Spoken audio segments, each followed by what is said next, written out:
वो सब चार्ज की छोटी छोटी प्रॉपर्टी नहीं पड़े, like charges repel, unlike charges attract, charge is transferable, उसके बाद पड़ेगी charge is invariant, charge always associated with mass, charge और मास में मास में अंतर लिखना हो तो ये भी लिख सकते हो, चार्ज हमेशा मास के साथ आएगा, है ना, मास बिना चार्ज के आ भी सकता है, नहीं भी आ सकता है ना, तो ये चीज charge always associated with mass, but mass need not be associated with mass, charge बिना मास के चार्ज नहीं आ सकता है कभी, मतलब चार्ज होगा तो मास का ट्रांसफर होना है, बट मास बिना चार्ज के यानी बिना नेट चार्ज के भी आ सकता है न्यूट्रल बॉडी में, ओके, ये याद रखना है।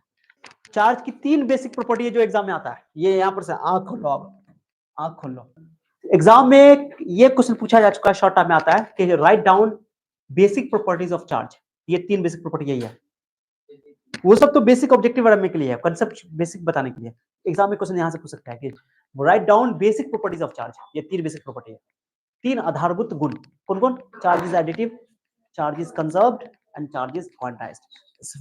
जो चीज आप याद करने वाली होंगी हम वहां पर से बोलते जाएंगे, अभी तक जितना भी चीज पढ़े सब समझने वाला था, ये भी समझने वाला है, बट उनको याद करने की कोई जरूरत नहीं है एज सच, एग्जाम में उस पर क्वेश्चन सब्जेक्टिव नहीं बनेगा, सब्जेक्टिव नहीं याद करोगे, बाकी इस पे बन सकता है, याद करना बहुत आसान है, इतना छोटा वर्ड दिया गया, ओके। तो चार्ज एडिटिव नेचर का होता है, चार्ज कंजर्व होता है, चार्ज क्वांटाइज्ड होता है। अब ये तीनों समझते हैं कि चार्ज की एडिटिविटी प्रॉपर्टी क्या होती है, चार्ज की कंजर्वेशन चार्ज की प्रॉपर्टी क्या होती है, कंजर्वेशन कंजर्व, कंजर्व इस पे गलत लिखा गया कंजर्व,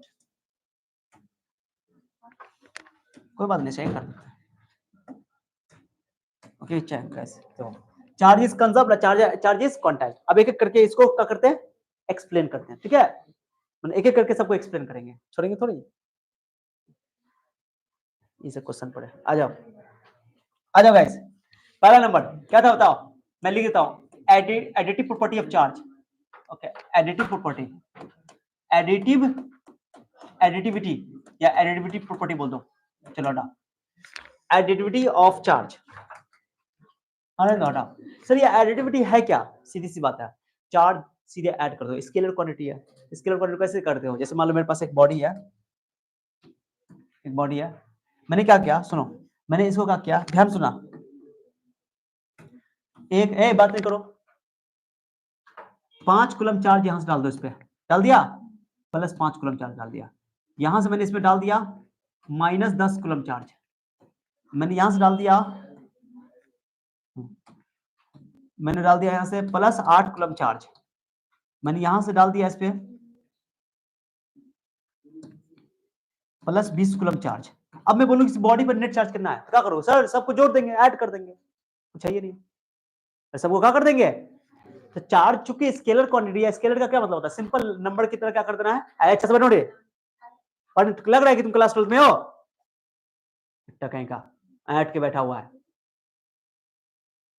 लगता है नहीं कि पहला क्लास है क्लास 12 में, ध्यान दो, तो ये सबको क्या कर दोगे, ऐड कर दोगे, देखो यहाँ, तो नेट चार्ज अगर बॉडी का बोले, चार्ज को किससे दिखाया जाता है, नेट चार्ज अगर बोले तो क्या बोलो, -12 +5 +20 +8 28 5 33 33 12 घटा दो, 21 कूलम चार्ज, सही है, हो गया, ऐड कर दो सीधे सीधे, इसे बोलते हैं additive property of charge, additive property of charge, charge is additive, खत्म, चार्ज योज्य प्रकृति का होता है, योज्य मतलब जोड़ दो सीधे, स्केलर है इसलिए तो कहते हैं कि चार्ज इज स्केलर क्वांटिटी, हो गया, इतना ही है, ये एडिटिव प्रॉपर्टी। दूसरा देखो, दूसरा क्या था, चार्ज इज कंजर्व्ड, इसमें तो बदलने की जरूरत ही नहीं है, conservation of charge, conservation of charge, conservation law या law of conservation, okay, conservation law, sir ये तो बहुत इजी है, अगर मान लो मेरी बात सुनो, एक बॉडी है,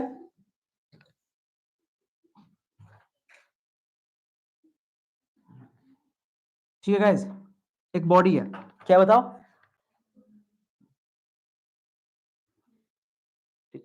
इस पर मैं 3 पॉइंट पर दिखा देता हूं, इस पे था 10 कूलम चार्ज, इस पॉइंट पर था 25 कूलम चार्ज, इस पॉइंट पर था -7 कूलम चार्ज, ठीक है, ठीक था, कुछ देर बाद फिर इसके इस बॉडी कोई बॉडी से इंटरेक्ट किया, कोई बॉडी से ये इंटरेक्ट किया, क्या क्या होता है बताओ, कोई बॉडी से ये क्या किया, इंटरेक्ट किया, इंटरेक्ट मतलब आपस में इंटरेक्ट किया, फोर्स लगाया, कुछ लगाया, तो इसका चार्ज चेंज हो गया, इसका चार्ज क्या हो गया, चेंज हो गया, अब चेंज हो गया, कैसे चेंज हो गया गाइस देखो तो,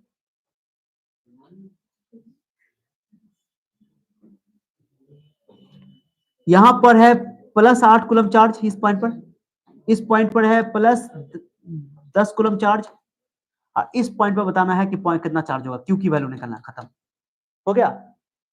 क्या बोला फिर समझाया कि ये बॉडी पर कुछ चार्ज रहा होगा स्टार्टिंग में, इतना रहा होगा, और इस बॉडी पे आप जो यही बॉडी को जब इंटरेक्ट किया होगा तो इतना चार्ज हो गया, रिचार्जिंग किया होगा। अब बोल रहा है कि इस क्यू का वैल्यू बताओ, कितना आसान है, जितना इनिशियल चार्ज देगा उतना ही। अगर सिस्टम तुम्हारा आइसोलेटेड है, आइसोलेटेड सिस्टम किसको बोलते हैं, जैसे लॉ ऑफ कंजर्वेशन मोमेंटम पढ़ते हैं कि बाहर से कोई फोर्स नहीं लगना चाहिए, तो कोई आइसोलेटेड सिस्टम की बात अगर करो तो आइसोलेटेड सिस्टम का चार्ज कंजर्व रहता है, इनिशियल चार्ज बराबर, ये इसको बोलते हैं law of conservation of charge, आवेश का संरक्षण सिद्धांत, आवेश का किसी आइसोलेटेड सिस्टम के लिए टोटल चार्ज कंजर्व रहता है, खत्म, इनिशियल चार्ज बराबर। तो लॉ ऑफ कंजर्वेशन चार्ज का डेफिनेशन ये हो गया, मैं लिख देता हूं यहां पर, total charge of an isolated system is conserved, isolated system is conserved, यही है law of conservation of charge, system is conserved. Exam में ही भी हो सकता है कि एग्जाम में बोल दे कि explain the law of conservation of charge, मैंने लॉ ऑफ संवे का है, आवेश संरक्षण सिद्धांत को लिखा है, हो गया, हो गया, यही इसी बोलते हैं लॉ ऑफ कंजर्वेशन चार्ज। अब क्या है बताओ, यहाँ पे सॉल्यूशन देखो, सॉल्यूशन देखो, इस सवाल का सवाल बनाओ सर, क्यू इनिशियल बराबर क्यू फाइनल, सवाल दे दिया मैंने तुमको, अब क्यू इनिशियल बताओ कितना है, 10 25 17, 10 25 -7 बराबर, फाइनल बताओ कितना है, 8 10 क्यू। अब क्यू का वैल्यू कौन मांग नहीं निकाल सकते हैं यहाँ से, 25 10 35 35 7 क्या बचेगा 28, 28 में से 18 घटा दो, 10 कूलम बचेगा, हो गया आंसर, क्लियर हो गया, हो गया, इनिशियल चार्ज बराबर, इसी बोलते हैं law of conservation of charge. अब लास्ट प्रॉपर्टी है जो सबसे ज्यादा इंपॉर्टेंट है, वो बताता हूं, तीसरा, क्वांटाइजेशन ऑफ चार्ज,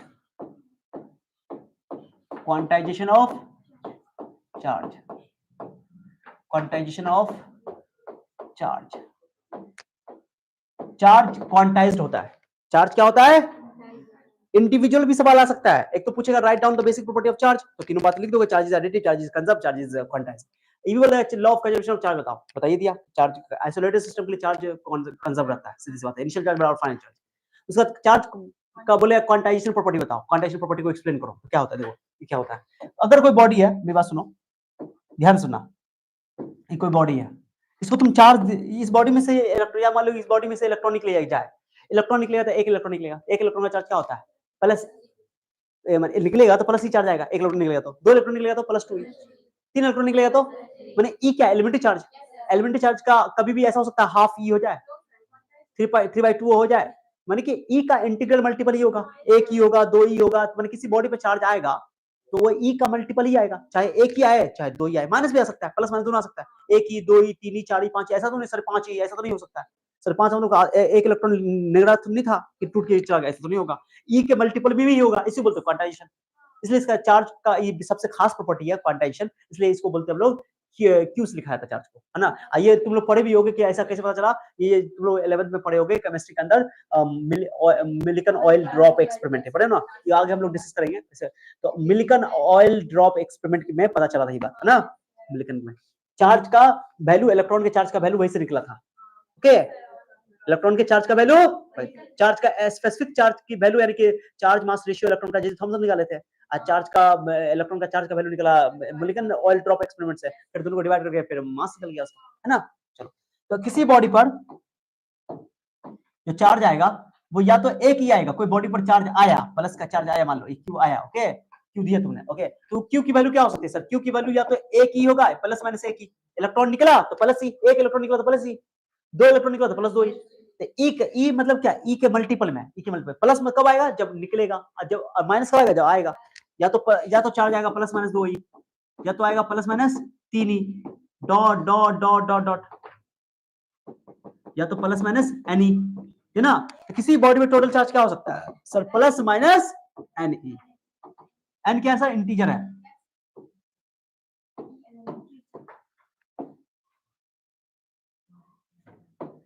एन की वैल्यू यहाँ 1 हो सकती है, 2 हो सकती है, 3 हो सकती है, 4 हो सकती है, डॉट डॉट डॉट, ओके, समझ में, यही है कि the total charge on a body is an integral multiple of elementary charge, an integral multiple of integral charge, that is called quantisation of charge. खत्म, इतना ही। कब बोलोगे? बोलो, मैं लिख देता हूं यहाँ पे, बोलो। The total charge,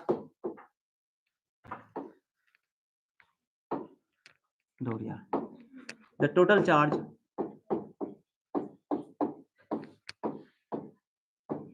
on a body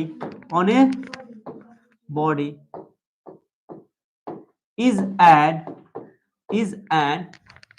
integral multiple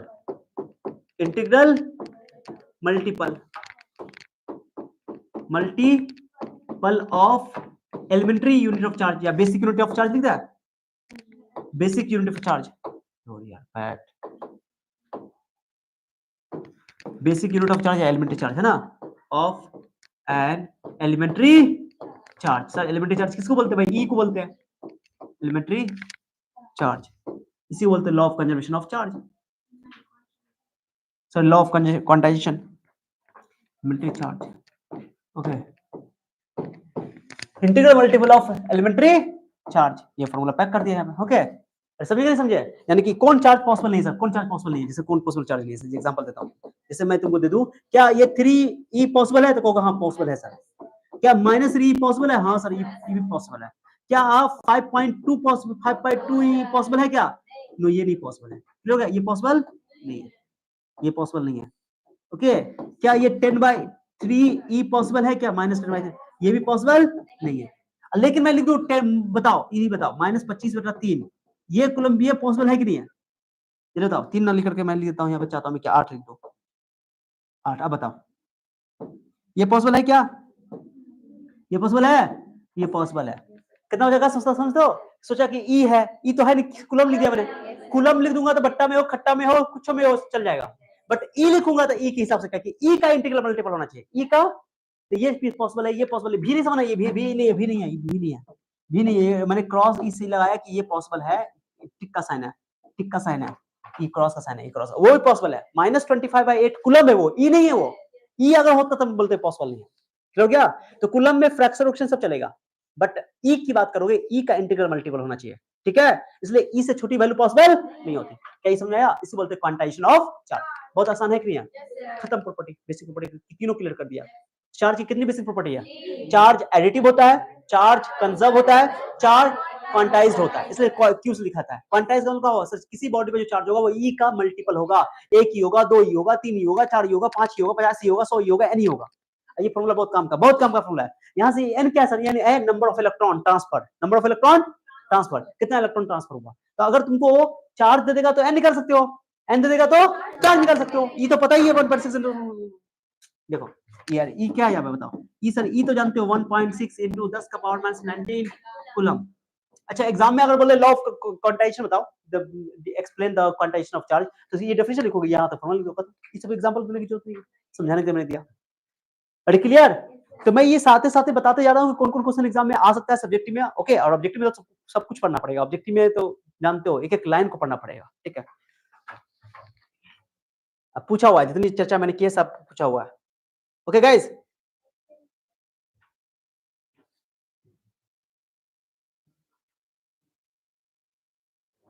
चलिए आ जाइए। जैसे मैं तुमको बोलूंगा कि अगर मैं तुमको चार्ज दूं, फिर मैं बोल रहा हूँ कूलम में दे देगा चार्ज, तो फ्रैक्शन में भी हो सकता है, माइनस प्लस सब। बट ई में, ई एलिमेंट्री चार्ज के मल्टीपल में दे दे तो उसको देखना कि फ्रैक्शन में पॉसिबल नहीं होता। हाँ, मैंने एक क्वेश्चन दे दो, मैं तुमको एक क्वेश्चन देता हूँ, देखते हैं कौन जवाब देता है।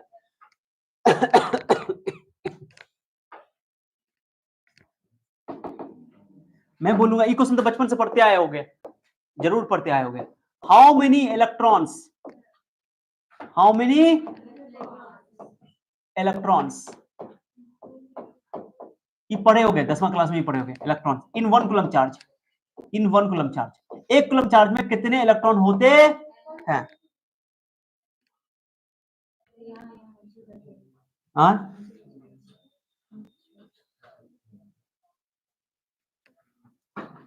मच्छर को एक दिन लगेगा अच्छा सा दिमाग लगाना। ये क्वेश्चन 10वीं कक्षा में भी था। 1 कूलम चार्ज में कितना इलेक्ट्रॉन होगा, यानी कि कितने इलेक्ट्रॉन मिल करके 1 कूलम चार्ज बनाएगा। अब इससे तुमको समझ आएगा कि 1 कूलम चार्ज यूनिट, जो यूनिट है, ऐसा यूनिट है चार्ज की, वो बहुत बड़ी यूनिट है, ठीक है? इसलिए ज्यादातर क्वेश्चन में देखोगे तो तुमको क्वेश्चन में अक्सर चार्ज जो दिया रहेगा वो कूलम में नहीं दिया रहेगा, माइक्रो कूलम दिया रहेगा, नैनो कूलम दिया रहेगा, तो उसको पहले तुमको कूलम में कन्वर्ट करना पड़ेगा। हाँ, आ जाओ आ जाओ सॉल्यूशन देखो, सॉल्यूशन ऐसा तो पढ़े होगे तुम लोग। ओके गाइस, सुनो सर क्या चीज गिवन होता है भाई, 1 कूलम चार्ज दिया हुआ है, यानी क्यू की वैल्यू तुमको दे दिया है 1 कूलम, और हम फॉर्मूला का पढ़े वो प्लस माइनस नहीं लगाएंगे, प्लस माइनस जानते हो डिफिशिएंसी या एक्सेस के लिए निकाला जाता है। तो यहां से बताओ हमको एन निकालना ना, एन क्या number of electrons transferred, Q by E कर दे, क्यू का वैल्यू 1 कूलम दिया हुआ है, ई जब से पैदा हुआ है तब से इसका वैल्यू फिक्स है 1 माइनस 19 कूलम। ये बताओ कूलम से कूलम खल्लास, ये 1.6 ऊपर 10/16 कर दे इसको, माइनस 19 पड़ जाएगा तो क्या हो जाएगा प्लस 19, एगो जीरो ले लो 100 हो जाएगा, तो भाग करना था आसान हो जाएगा, 18 कर दो इसको, पढ़े हो गए बचपन में, काटो इसको, 16 छक्के 96, 16 32, 16 पंचे 80, मैंने कर दिया, लो इतना 6.25 10 का बड़ा 18 पढ़े भी हो 10वीं कक्षा में, 6.25 10 का बड़ा 18 समझे। ये बताइए वैल्यू नेचुरल नंबर है कि ये तुम्हारा ये माने परफेक्ट इंटीजर नंबर है, इंटीग्रल नंबर है कि ये तुम्हारा फ्रैक्शन में है, बताओ तो। ए यार फ्रैक्शन में नहीं यार, कहां से आएगा, अपने मान दो इलेक्ट्रॉन की संख्या फ्रैक्शन में कर देगा बकलोला, 6.2 तो ये साइंटिफिक नोटेशन में लिखने का तरीका है, बट ये तुम पॉइंट हटाओगे तो काटोगे तो 625 गुना 10 का पावर 16, 625 गुना 10 का पावर 16 माने 625 पर 16 जीरो होगा, ठीक है। यानी इतना इलेक्ट्रॉन मिल करके एक कूलम चार्ज बनाता है, यानी कूलम जो होती है वो चार्ज की बहुत बड़ी यूनिट होती है, इसलिए अक्सर क्वेश्चन में जो कैलकुलेशन के नजरिए से दिया जाता है वो माइक्रो कूलम में दिया रहता है, नैनो कूलम में दिया रहता है, ओके यस उसको कूलम में चेंज करना पड़ता है, ठीक है समझे बात को। तो एग्जाम में क्या पूछा हुआ है कि एक कूलम चार्ज में कितना इलेक्ट्रॉन होता है, तो बोलोगे 6.25 10 का पावर 18, 2 कूलम में 200 गुना कर दो 12.5 हो जाएगा, 4 कूलम में तो 12.5 गुना कर दो तो 25 कूलम हो जाएगा, 25 into 10 का पावर 18 किलोगे ना। लेकिन ये याद ना कई बार पूछा हुआ 10 का पावर 18 ये इलेक्ट्रॉन की संख्या इतना है, बहुत ज्यादा इलेक्ट्रॉन है, अरे सुन रहे समझ नहीं, बहुत इंपॉर्टेंट है, सीधे डायरेक्टली एग्जाम में पूछा गया है, डायरेक्टली एग्जाम में पूछा गया। अगर मान लो तुमको कोई भी क्वेश्चन दे दे, जैसे मान लो दो क्वेश्चन दे दे, कोई बोले एक बॉडी पर इतना, सुनो मेरी बात सुना, बोले एक बॉडी पर 4 into 8 10 का पावर सुनो माइनस 20 कूलम चार्ज दिया हुआ है, बोलेगा क्या ये चार्ज पॉसिबल है, क्या बोलेगा बोलो, क्या ये चार्ज पॉसिबल है। तो ऐसे नहीं करना, पूछो कैसे करना, क्या करना, पहले क्यू बराबर का एन बराबर का लिखो क्यू बाई ई, ओके पहले मैं कर देता हूं, ये चार्ज पॉसिबल है कि नहीं, मैं एग्जांपल तुम्हारे सामने मैं रख देता हूं, बनाओ कैसे, ध्यान दो। तो क्या करना कि ये क्यू हो गया तुम्हारा, क्या हो गया, तो क्यू इक्वल टू का एन ही पढ़े हो, यहां से एन निकाल लो क्यू बाई ई, अरे बोलो यार, तो एन इक्वल टू क्यू का वैल्यू बोलो 4.8 10 का पावर माइनस 20 कूलम, ई का वैल्यू बोलो 1.6 into 10 का पावर माइनस 19 कूलम, ओके काटो 16 38 3 हो गया, और ये माइनस 10 हो जाएगा, है ना, 10/3 सॉरी 3/10 हो जाएगा, 3/10 3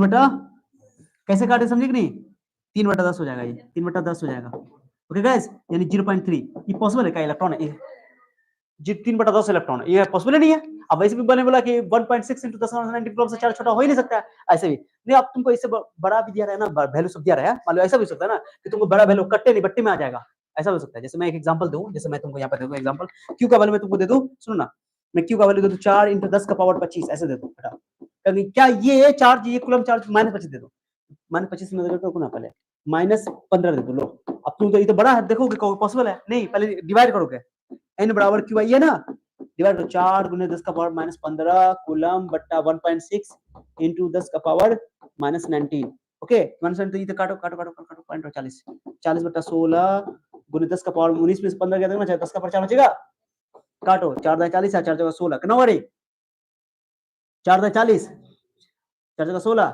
20 8 से काटो 8 × 5 40 8 दूना 16 10 का पावर 4, क्या ये पॉसिबल है क्या, अढ़ाई आ गया 2.5 आ गया, बोलो ना रे पॉसिबल नहीं है, किन देखो ना यार 0.50/2 कर दो, पॉसिबल है, काटो 25,000 हो गया, 25,000 पॉसिबल है, ये बस देख कर काट कुट के देखना पड़ेगा पूरा, एन पॉसिबल है 25,000 आ गया, 25 में काटा तो क्या है, ऐसा नहीं बट्टा में 10 का पावर 3 भी तो दिखाई दे रहा है, तुमको नहीं दिखाई दे रहा 4 10 का पावर 4, ये वाला पॉसिबल है, ठीक है। तो देखो कि सीधी सी बात है, जो चार्ज बॉडी पर दिया रहेगा ना उस चार्ज को क्यू बराबर एन ही लगाओ, और वहां से एन नंबर ऑफ इलेक्ट्रॉन निकालो, इलेक्ट्रॉन अगर फ्रैक्शन में आ गया तो बोलो पॉसिबल नहीं है, फ्रैक्शन में नहीं आया पक्का पक्का आ गया, अब बट वो 10 का पावर ले करके, मान लो 10 का पावर 4 को भी छोड़ के तुमको उसे 15 दो 2.5 आ गया, नहीं तो फिर 10 का पावर 50 भी तो लो, एक जीरो बढ़ाओ ना, कटेगा भी तो, है ना? काटने के बाद भी नहीं आता, तो फिर उसके बाद देखते हैं जीरो लगाने के बाद भी, ठीक है ना? ये वाला चार्ज पॉसिबल, ये वाला चार्ज पॉसिबल नहीं है, this is not possible charge, ये किसी बॉडी पे चार्ज पॉसिबल नहीं है, this is not possible charge, this is not possible charge.